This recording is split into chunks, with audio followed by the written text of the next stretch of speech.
ন্যায় এবং অন্যায়ের হিসাব আমরা বুঝি না। যদি রাস্তা ব্লকেট করতে পারি এবং সমর্থক কর্মী জমায়েত করতে পারি, তাহলেই হয়তোবা যে কোনো দাবি আদায় করে নেওয়া সম্ভব অন্তর্বর্তীকালীন সরকারের কাছ থেকে। যেভাবে আওয়ামী লীগকে নিষিদ্ধ করা হয়েছে, সমগ্র বাংলাদেশে ব্লকেট কর্মসূচি পালন করা হয়েছে এবং ফলশ্রুতিতে আমরা কি পেয়েছি? আওয়ামী লীগকে নিষিদ্ধ করতে বাধ্য হয়েছে। অনেক রাজনৈতিক দল চায়নি যে আওয়ামী লীগ নিষিদ্ধ হয় বা আওয়ামী লীগকে নিষিদ্ধ করা হোক। অনেক রাজনৈতিক চায়নি, হাতে গুনেই বলা যায় কোন কোন রাজনৈতিক দলটি চায়নি যে আওয়ামী লীগ বাংলাদেশের রাজনীতি থেকে নিষিদ্ধ হোক। এবং আওয়ামী লীগ যদি নিষিদ্ধ হয় তাহলে তাদের উপর একটি আলাদা চাপ পড়তে পারে, যেটা ভবিষ্যতে যে জাতীয় নির্বাচন হবে সেই জাতীয় নির্বাচনে তুমুলভাবে প্রভাব ফেলবে। তাই ঘটেছে, আওয়ামী লীগকে নিষিদ্ধ করা হয়েছে, এখন রাজনৈতিক দলগুলো চাপে রয়েছে। আচ্ছা, এই অন্তর্বর্তীকালীন সরকারকে কি করলে তারা এই দাবি আদায় থেকে একটু সরে আসবে? ঢাকা সিটি কর্পোরেশন মেয়র এই যে তুল কালাম কাণ্ড একটি চলছে এবং ব্লকেট করা কর্মসূচি, ব্লকেটের ডাক দেওয়া। আগেই ব্লকেট কোথায় ছিল? কথায় কথায় ব্লকেট করে দেওয়া, কথায় কথায় এই করে দেওয়া, সেই করে দেওয়া। আগে এরা কোথায় ছিল? যখন দীর্ঘ 15.5 বছরে অত্যাচার চলছিল, স্বৈরার শাসন বাংলাদেশে চলমান ছিল, স্বৈরাচার দ্বারা বাংলাদেশ শাসিত হয়েছিল, গণতন্ত্র ছিল না, বাক স্বাধীনতা ছিল না, তখন তাদের এরকম বড় বড় যে লেকচার দিয়ে ব্লকেট, নগর ভবন ঘেরাও করা, ভোটবিহীন, ভোটে নির্বাচিত হয়েছে আগে পরে, আওয়ামী লীগের যে ভোটগুলো হয়েছে হ্যাঁ না ভোটের মতো, অনেকে পরাজিত হয়েছে, অনেক জয়ী হয়েছে, জয়ী হয়েও পরাজিত হয়েছেন।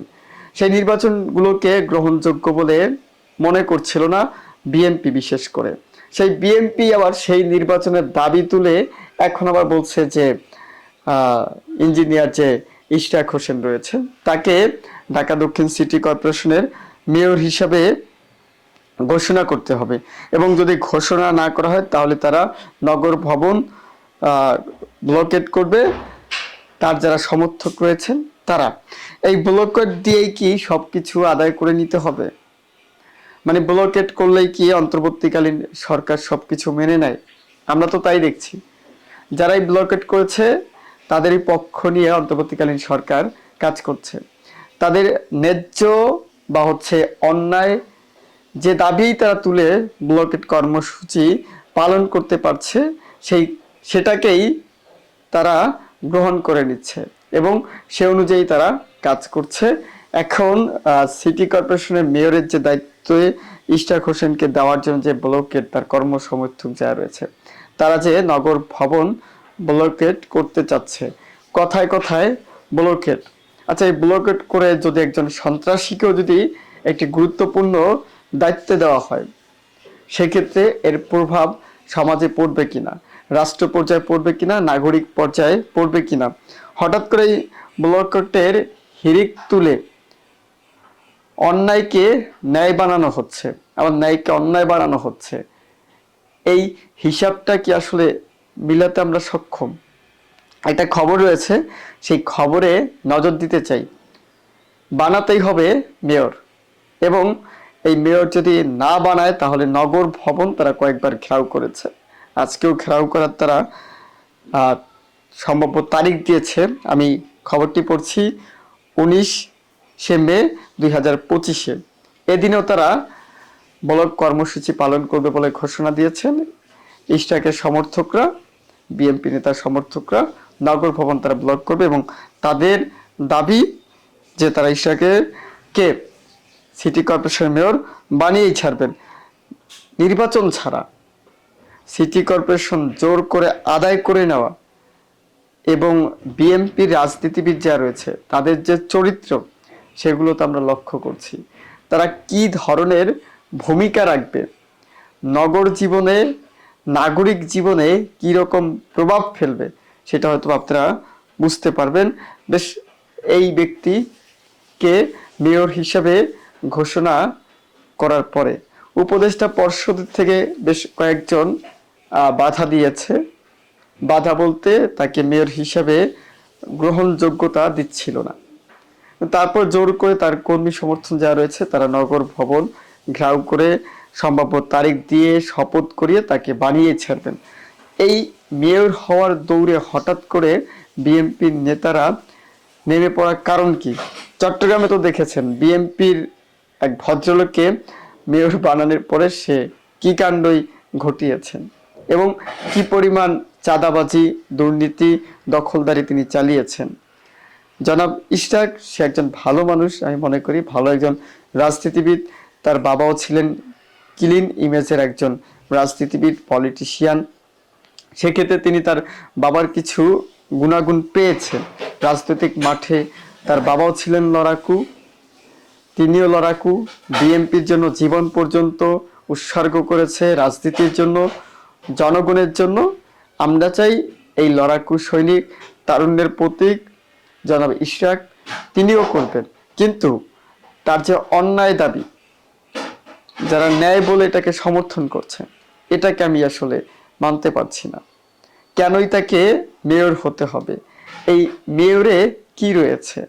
কি এমন স্বার্থ লুকায়িত রয়েছে যে এটা পাওয়ার পরে সেই স্বার্থ পরিপূর্ণতা পাবে? একটু খবর যেতে চাই যে আজ নগর ভবন ব্লকেড ইশরাক সমর্থকদের, এ হচ্ছে হেডলাইন যুগান্তরের। বিএনপি নেতা ইশরাক হোসেন ঢাকা দক্ষিণ সিটি কর্পোরেশনের মেয়রের দায়িত্ব বুঝিয়ে দেওয়ার দাবিতে আজ ব্লকেড কর্মসূচি পালন করবে তার সমর্থকরা। রোববার নগরের সামনে 14 দিনের মতো অবস্থান কর্মসূচি থেকে বিক্ষুব্ধ ঢাকাবাসীর পক্ষে ঘোষণা দেন সাবেক সিনিয়র সচিব মশিউর রহমান। ইশরাকের সমর্থন জানান আজ বেলা 11টা থেকে নগর ভবন এর আশেপাশে এলাকায় ব্লকের কর্মসূচি শুরু হবে, অর্থাৎ হয়ে গেছে। এখন আমি খবর পাচ্ছি 11:52 চলছে, সম্ভবত চলবে বেলা 3টা পর্যন্ত। রোববার সকাল 9টা থেকে নগর ভবনের সামনে ছোট ছোট মিছিল নিয়ে আসে নিজেকে সমর্থকরা। তারা নগর ভবনের ফটকগুলো অবস্থান নেয়, ভিতরে বিভিন্ন ফটকে ঝুলিয়ে দেন তালা।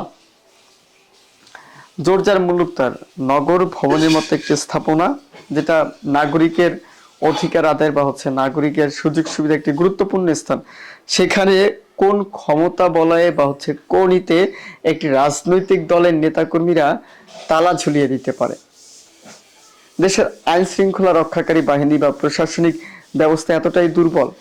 অন্তর্বর্তীকালীন সরকার কি হাতে চুরি দিয়ে বসে রয়েছে, নাকি প্রশাসনের হাতে হাতকড়া লাগিয়ে দিয়েছে? নগর ভবন সরকারি স্থাপনা, সরকারি কার্যালয়, সেখানে তালা ঝুলিয়ে দেওয়ার মতো ঘটনা একটি রাজনৈতিক দলের পক্ষ থেকে এরকম একটি উদ্যোগ নেওয়া হয়েছে এবং এই উদ্যোগটিকে তাদের কর্মী সমর্থক যারা রয়েছে এবং কেন্দ্রীয় নেতারাও কি সমর্থন করছেন? তাই মনে হচ্ছে। এরকম হেয় প্রতিপন্নমূলক কাজ, এরকম নোংরা কাজের, নোংরা রাজনীতির সাথে সম্পৃক্ত রাখা বা থাকা, বিষয়টি আসলে কি গ্রহণযোগ্য? রাজনীতি মানে কি জোর করে ব্লকেট করে, রাস্তা অবরোধ করে, মানুষকে কষ্ট দিয়ে, গণভবনে তালা ঝুলিয়ে, নগর ভবনে তালা ঝুলিয়ে অধিকার আদায় করে নেওয়া? এই হচ্ছে রাজনীতি। এতে নগরীর স্বাভাবিক কার্যক্রম স্থগিত হয়ে পড়ে। নগর ভবনের সামনে থেকে একটি বিক্ষোভ মিছিল বের করে আন্দোলনকারীরা। মিছিলটি নগর ভবনের সামনে থেকে শুরু হয়ে গোলাপশাহ মাজার হয়ে গুলিস্তান প্রেস ক্লাব, শিক্ষা ভবন প্রদক্ষিণ করে আবার নগর ভবনের সামনে আসে। নগর ভবনের প্রধান ফটকের সামনে সড়কে অবস্থান না আন্দোলনকারী বিভিন্ন স্লোগান দিয়ে নিজেদের দাবির কথা তুলে ধরেন। এর মধ্যে রয়েছেন শপথ চাই, শপথ চাই, ইশরাক ভাইয়ের শপথ চাই, শপথ নিলে টালবাহানা চলবে না, চলবে না, অবিলম্বে ইশরাক হোসেনের শপথ চাই, দিতে হবে জনতার মেয়র ইশরাক ভাই, অন্য কোনো মেয়র নাই, ইত্যাদি। পাশে আন্দোলনকারী স্থানীয় সরকারি উপদেষ্টা আসিফ মাহমুদ সজীব ভুঁইয়ার বিরুদ্ধে নানান স্লোগান তোলে। বিক্ষোভের কর্মসূচিতে অংশ নেওয়া ইশরাক তোদের কয়েকজন নানান ইশরাক হোসেনের মেয়রের দাবি বুঝিয়ে দিতে টালবাহানা করছে সরকার, আর এতে নেতৃত্ব দিচ্ছে উপদেষ্টা আসিফ মাহমুদ। যাক, উপদেষ্টা পর্ষদের খোটা চলছে, আলোচনা চলছে এবং এই জন্য বলে না যে আসলে কখনোই কাউকে একটুখানি সুযোগ দিতে নেই। এই ব্যক্তিকে 3 দিনের জন্য সিটি কর্পোরেশনের মেয়র হিসেবে দায়িত্ব দেওয়া হয়েছে। এই 3 দিনেই কাল হয়ে দাঁড়িয়েছে। এই 3 দিনই এখন 3 দিনে যে মজা, একটা আনন্দ, ওইখানে থাকা, ক্ষমতা পাওয়ার যে আনন্দ, সেই আনন্দটা তারা বুঝতে পেরেছে। যার ফলশ্রুতিতে আমরা লক্ষ্য করছি যে এই ব্যক্তি এখন উঠে পড়ে লেগেছে কিভাবে সিটি কর্পোরেশনের মেয়র হওয়া যায়। এই মধু আসলে কোন মধু? টাকা কুড়ির মধু নাকি অন্য কিছুর মধু? ব্যবসায়ী নগরী পুরান ঢাকা, বুঝেন তো হিসাবটা কোন দিকে? আরেকটা বিষয়, যে সজীব মাহমুদ আসিফ ভুঁইয়া এ নাকি শপথে বাধা দিচ্ছে। কেন বাধা দিচ্ছে? এখানে তার বাধা দেওয়ার মূল কারণটা কি? ভালো থাকবেন, সুস্থ থাকবেন, শুভকামনা।